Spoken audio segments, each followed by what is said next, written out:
Yan guys, good morning mga kasabong. Ngayon ay alas 5 ng umaga. Meron kaming balita dito mga kasabong na yung aming kapitbahay, yung kanyang mga manok, kinain daw ng mga sigbin. Yung kinain yung laman ng loob. Kaya kami ay nagbabantay dito sa aming manukan kasi yung kanyang manok, yung dalawa niyang manok, wala ng lamang loob. Sabi daw, kinain daw ng sigbin yung kanyang alagang manok na panabong. Kaya ngayon, nagbabantay kami sa aming dito sa aming manukan, sa likod ng aming bahay. Iwan ko lang kung mga kasabong kung naniwala kayo sa sigbin.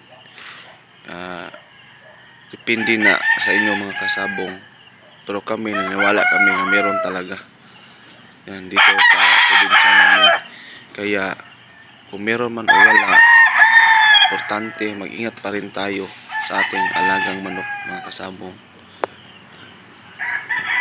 Titignan muna natin dito ang mga kasabong sa likod ng bahay. Ngayon ay paumaga.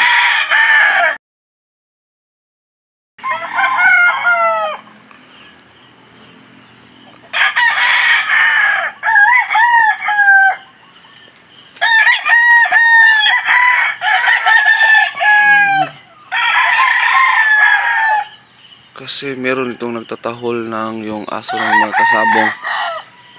Nakawala pa yung isang puti mga kasabong. Akala ko sinigbi na. Nakawala pala ito mga kasabong. Itong lakto na to.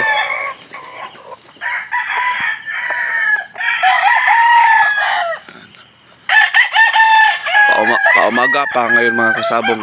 Dilim pa, medyo madilim pa dito. Ang oras natin mga kasabong ay 5:30 ng umaga.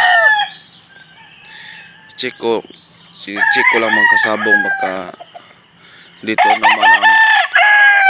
naman pinupuntorya ng sigbin ang ating manukan mga kasabong. Wala naman akong nakita mga kasabong.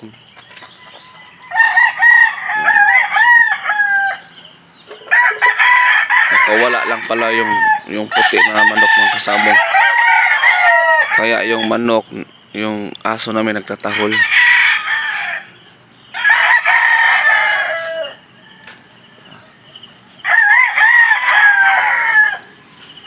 Yan lang mga kasabong, okay lang lahat.